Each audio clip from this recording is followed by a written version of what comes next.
You know, Ponsonby, it is nice to have somebody to confide in who's more stupid than you are. Sherlock Holmes had his Watson, Raffles had his Bunny, I have my Pussy. You know, Ponsonby, quite a long while ago now, you may recall... do you recall? No, perhaps not. I opened my very first grot shop. I only did it as a last defiant gesture to the world. I never for one moment dreamt it would be a success, but it was. Extraordinary success. And now I have, well over 50 shops. Possibly 100 by now. And, I liked it. It was fun at first. But, well, you're a cat of the world, Ponsonby. You know how quickly life's pleasures fade. I don't want to be a tycoon anymore. I don't want to make a fortune selling rubbish to people. So I've decided I'm going to destroy this empire of mine, this monster that I have created. But I don't want people to know that I've destroyed it deliberately, Ponsonby, because a lot of people are going to be out of a job, you see. So what am I going to do? How am I going to do it? You don't know? Well, I'll tell you. I'm going to employ in key roles people who are entirely unsuited to those roles, people uniquely qualified to destroy my empire. Ah, what do you think of that as a wheeze, eh? Yes? Yes, good, isn't it? I thought you'd like it. Yeah. Yes, come in. Ah, Joan. Doc Morris is here, Mr. Perrin. Ah, he's arrived. Good, good. You remember him, of course, from Sunshine Desserts, don't you? Oh, yes. Whatever you had, he said he'd got it worse and gave you a couple of aspirin. That's right, yes, yes.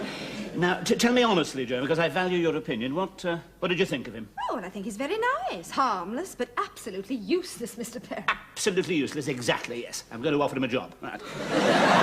Sure, Joan, would you please? Yes, thank you, Joan. Yes. Now, what job can I give Doc Morrissey?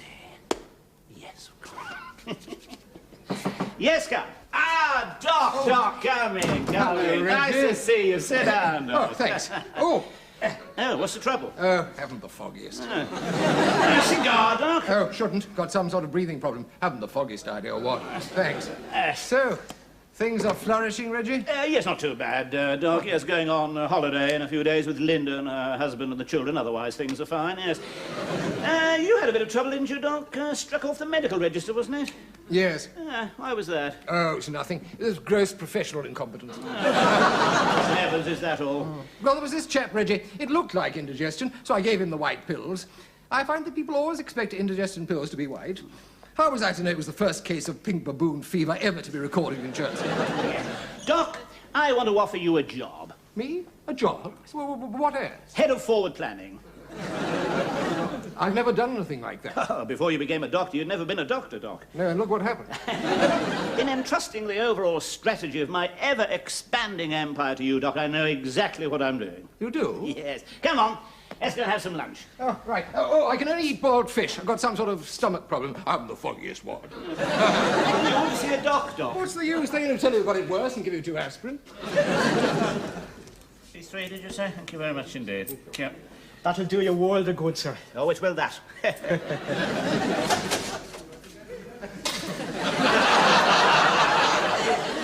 Cheers, darling. Okay. Reggie? Yes? Why on earth did you make Doc Morrissey head of forward planning, darling? Oh, I know what I'm doing, darling. I know. You have so little faith in me, darling. You didn't think Grot itself would be a success at first, did you? No, Doc Morrissey's the man for the job. And I think I see another man for another job.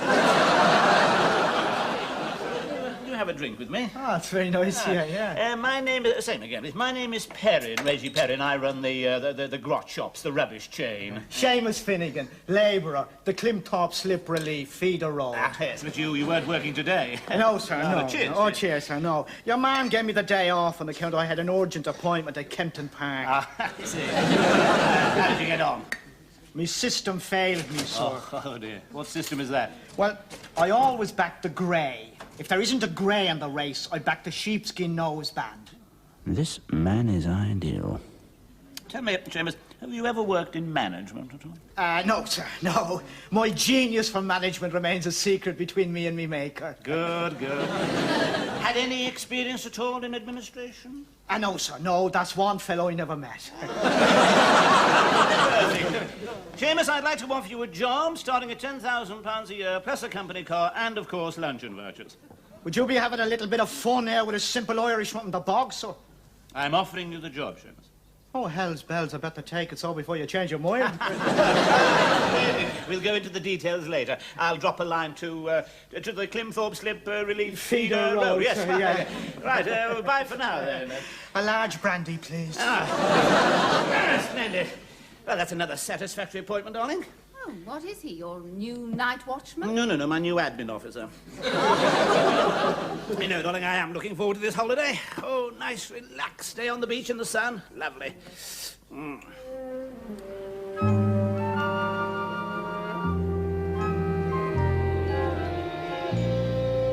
Well, this is fun.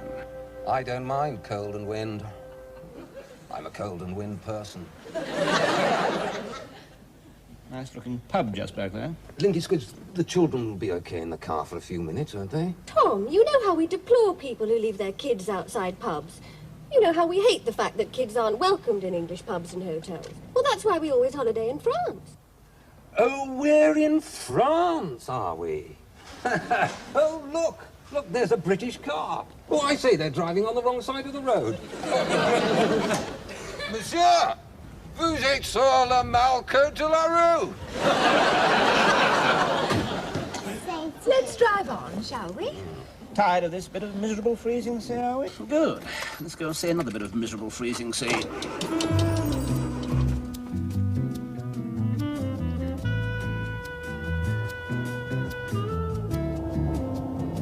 Social parasites. Oh, how charming. Jocasta hit me! Yes, Adam, but only because you hit her first, old Pricklebones. Adam's hit me again! Oh, look. Big wave. It may drown some seagulls. Reggie, don't drive so fast.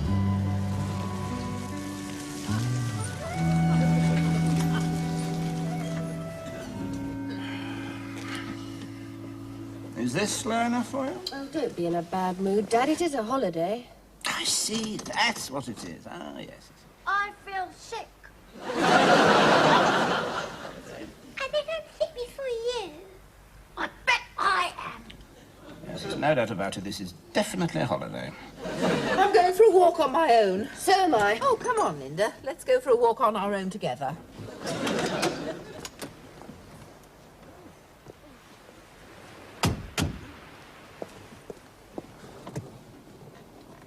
This holiday's my fault, I'm afraid. Yes. Do you have a vacation for being an estate agent? No, not really. I just am one. Yes, but you must have become one at some stage.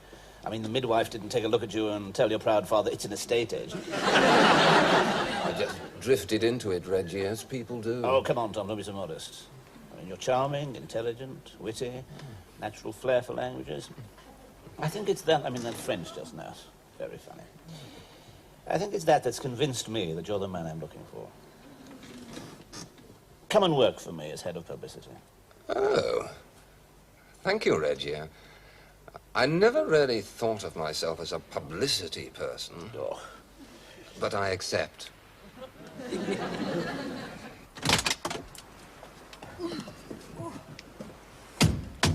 Too cold. Good.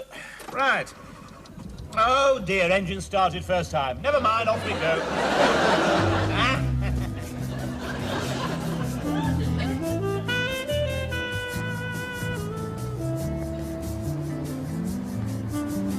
Why are we going so slowly?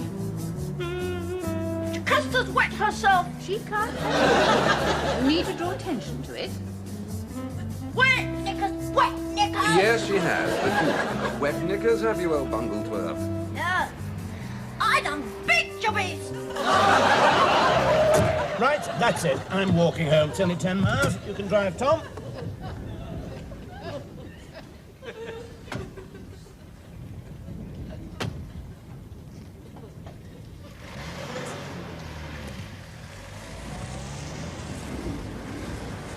Hey, what are you doing, you stupid fool? It's 10 miles! And after I made him head of publicity, too. Bloated capitalists! Reggie! Jimmy!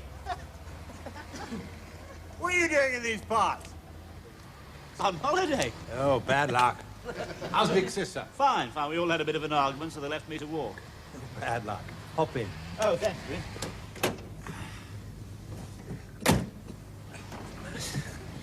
What on earth have you done, Jimmy? Oh, it's just, yeah, well, actually a bit of a cock-up on the explosives front. Blackett, my batman for 20 years. Don't worry about him, very good scout. Oh, I see, of course. You've got the headquarters... Not the headquarters of your secret army down here, have you, Jimmy? Got it in one. Everything going all right, is it? Ready to fight for Britain when the balloon goes up, are you? I'll take you there, Reggie. Well, thank you. A few precautions.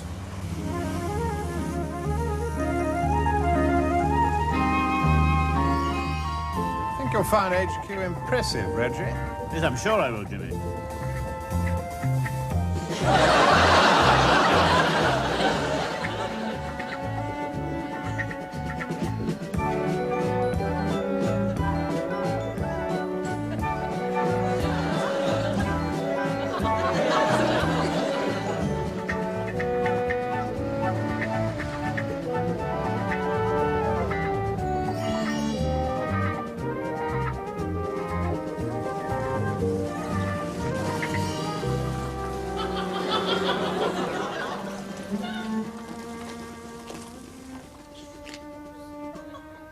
Pretty impressive setup. Pretty impressive, eh?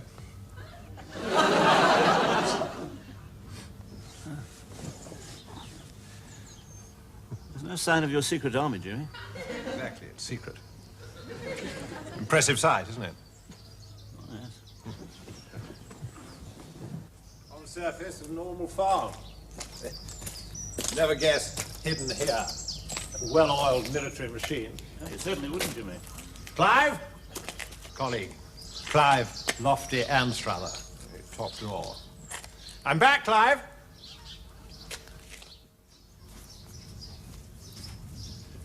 What does this look like? Hey? Got it in one. I wouldn't suspect there were 300 guns concealed in there, would you? Certainly wouldn't, Jimmy. Yeah, sure. Certainly wouldn't.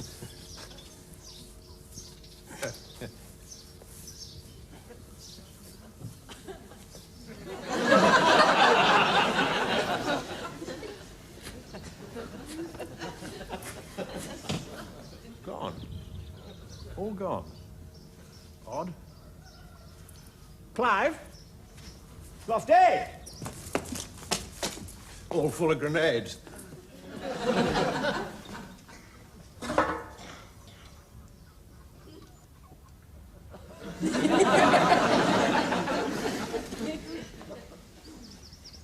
Clive? Ordinary stables. They look like it, judging by the muck. Polystyrene.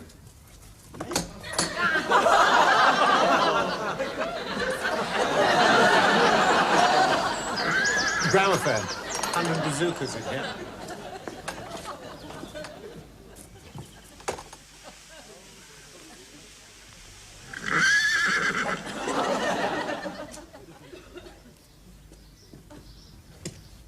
All gone. Clive! Clive! Clive!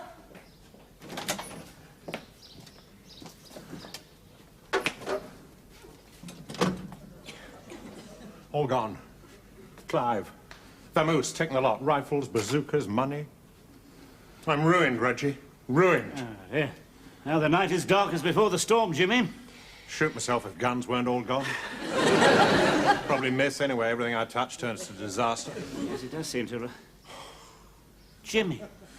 Jimmy, why don't you come and work for me? What as? Head of creative thinking.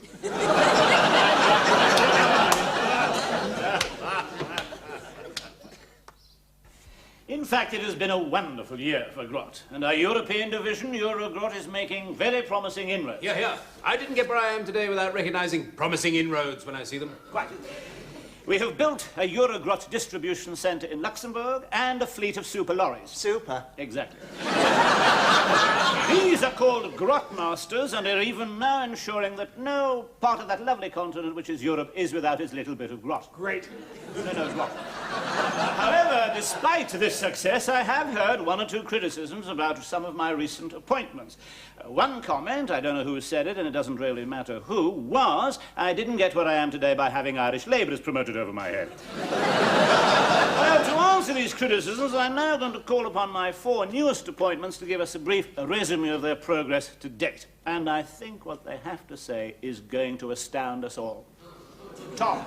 Thank you. I've had distributed among you a few campaign ideas. I'm not really a campaign person. And slogans. I won't bore you with my slogan ideas now. No, Tom, I insist that you bore us with them now. Oh. Well, there was one. I'm not really a slogan person.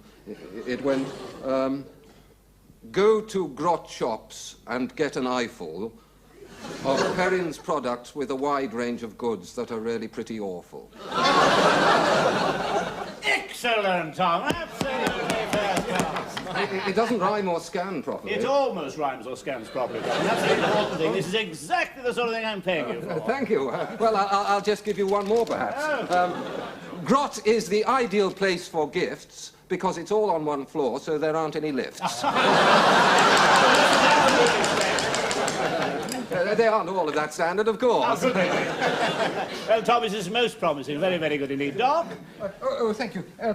I did have one idea. January sales. Yes, I think we have heard something similar, though. Yes, in September. With the prices of everything going up instead of down. Fantastic increases all round. Thought that might be new. I think it would, Doc. Excellent idea. Very good. Seamus? Thank you, sir.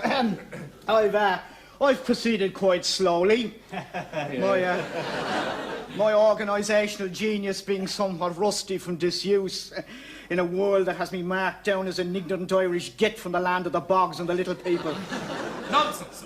I have discovered a startling disimprovement in organisation.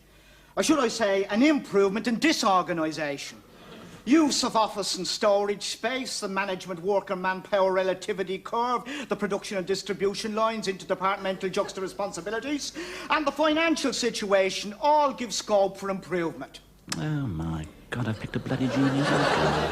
Now, I will distribute to you all some graphs, systems analysis, malfunction breakdowns, and improvement projections that I've made. Oh, dear. I've forgotten to bring them with me. Oh, splendid, Seamus. Very good. Sorry about that, sir. Not at all, not at all. I knew he wouldn't let me down. And I call upon last, and quite probably least, Jimmy. Thank you. I've not come up with much, thinking not my line, but got something here.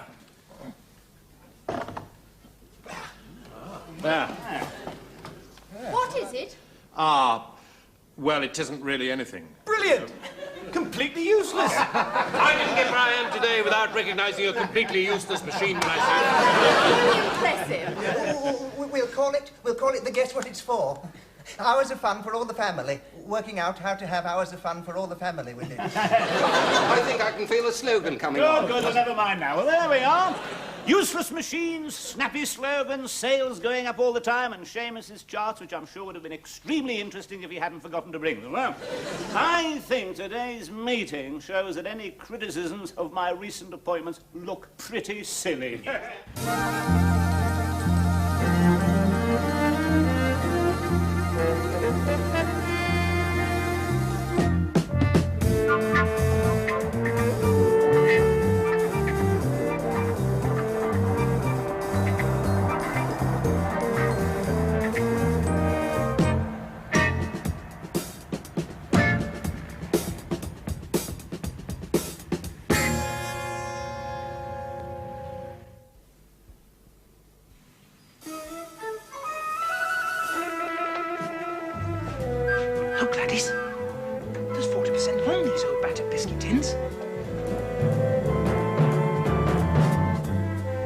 £3, now yours for £4.20. Oh, look! There's 50% on these old cardboard boxes. Rott's great January sale, all September. Increases up to 50%. You know it makes sense. Come along, Arthur. Coming, Gladys.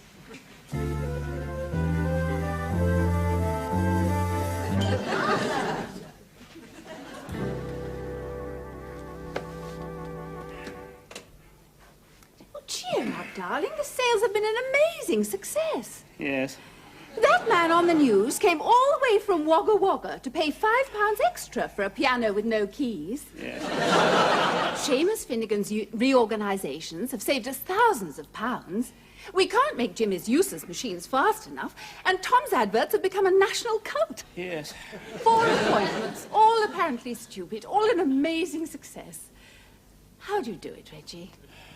Wish I knew, darling. You know, when you first made those appointments, it actually crossed my mind that you were trying to destroy the firm. Oh, did it really, darling? Good Lord. No, no, no, no. I'm sorry I thought that, Reggie. Oh, I forgive you, darling. It's all right. Well, I'm off to bed. Yes. Good night, darling. Good night, darling. Won't be long. Yes. Busy day tomorrow. Yes, yes, busy day tomorrow. Yes. Busy day tomorrow, Ponsonby. Busy day tomorrow. Busy day the day after tomorrow. Busy day the day after the day. Busy day every day, Ponsonby. What am I going to do? These 4 appointments have been a ludicrous success. Ponsonby, there's only one thing I can do. Got to sack 'em all. It's no good, Reg. You've just got to sack them. You must be firm. They must all go, all 4 of them. Oh, Tom, come in. Sit down, Tom, sit down. Thank you, Reggie. Thanks. Oh, Tom, you've been a great success. Your adverts have become a national cult. Yes, it's amazing, isn't it, Reggie? I had no idea I was a publicity person. No, nor did I, Tom, nor did I. Yes, you've been a great success, Tom, but I'm afraid you're sacked. Blunt enough, that should do it. Yes, come in. Oh, Tom, come in, sit down. Thank you, Reggie. Well, Tom, you've been a great success. Yes, your adverts have become a national cult. I'm amazed. I had no idea I was a publicity person. No, nor did I, Tom. No, nor did I. You've been a great success, Tom, but I'm afraid you're... I'm afraid you're not very happy here. No, you're not happy. No, Tom, no, you're miserable in your work, I can tell. No, I'm not. No, you are. Let me assure you that you're not happy, Tom. Who's a better judge of whether you're happy or not, me or you? Me, I should think. I've never been happier in my life, Reggie. No, you're not, Tom. No, your happiness is a cloak to conceal your misery. No, I'm getting job satisfaction here, Reggie. You can't be getting job satisfaction here, Tom. I mean, anyone could have done my job at the estate agents. Well, you could have done it. But this is different. Now, what I'm going to say to you may sound like conceit, Reggie, but I don't think there's anyone in the world who could do my job here exactly like I do. Yes, Tom, yes, but nevertheless, Tom, I'm afraid you are... Very happy, Reggie. Very happy. Good, that's nice to hear. So you'll stay with us then, Tom? Oh, that's good, splendid, right. Would you send Jimmy in, please, yeah, Tom? Bye-bye, Reggie. Bye-bye, Tom, bye-bye. I can't sack Tom for Linda's sake anyway, but Jimmy's a different kettle of fish now. Yes, he'll be fed up. He'll be hating office work. He'll be delighted to leave. Yes, come in. Jimmy, good to see you. Come in. Sit down, Jimmy. Thanks, Reggie.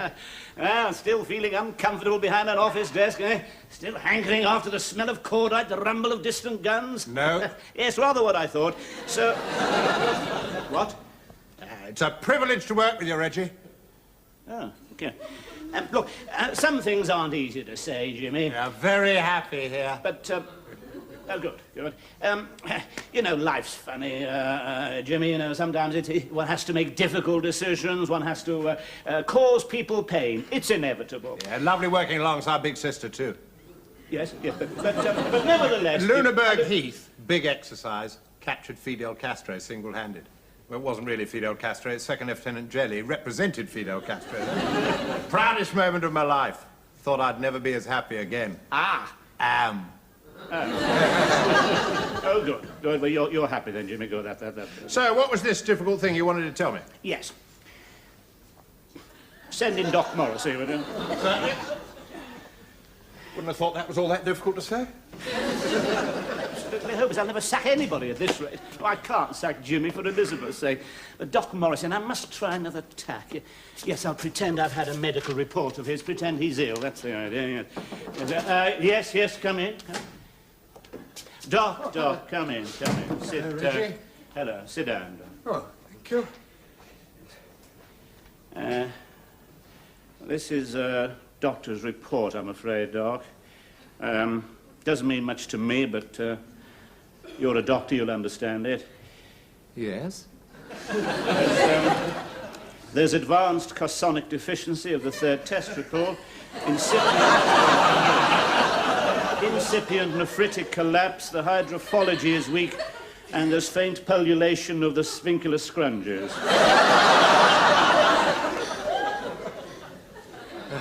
I see. Well, that's a pretty serious combination, Doc, but you don't need me to tell you that. No. Well, actually, I do, Reggie. I'm a bit vague about some of those terms. They invented a lot of new parts of the body since I was at medical school. It doesn't sound good, Reggie. Certainly doesn't, Doc. You'll have to see a doctor. Take 2 of these, Reggie. I'm glad you sent for me.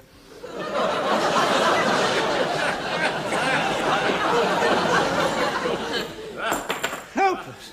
Shall never sack anybody. Joan, send in Seamus Finnegan. I'm on green. I can sack him anyway. I hardly know him. Yes, come in.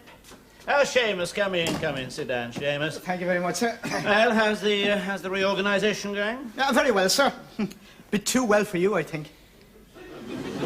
What do you mean? Well, the way I reckon it is this, sir. When you employed me and all those other idiots, you reckoned to bring the company to his knees.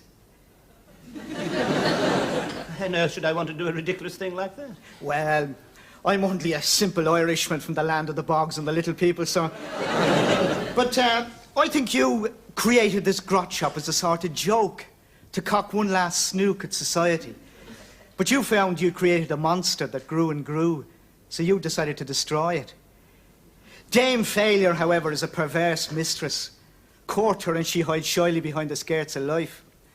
To your amazement, you found that we were successful. So today, you decided to sack us. You couldn't sack your own. You couldn't sack your own family when it came to it. And you couldn't sack your old friend Doc Morrissey. But Seamus Finnegan, now there was a horse of a different colour. No trouble in sacking him. A simple, tongue-tied Irishman from the land of the bogs and the little people, who never did anybody any harm, but built roads, and then got his one big chance to show that he was worth more than the back-breaking burden of toil in the evening of his dull old life. How would you like a 20% rise? Thank you very much, sir. Thank you, Seamus. Same journey, would you please? Thank you. Joan, sit down, would you please, Joan? Thank you, Mr. Joan, Perrin. you know, you're more than a secretary to me, Joan.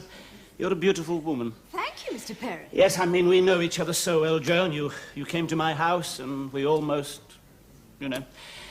And you came to my house again, and we almost... You know, again. Well, that sort of thing brings people close together. Well, it would have brought us closer together if we had. Joan. But you're more than a beautiful woman to me as well, Joan. You're a friend. Thank you, Mr. Perrin. I can ask your advice, you see, honestly. Joan, tell me, what is to become of me? Well, I'll tell you exactly. I'm going to go on from success to success.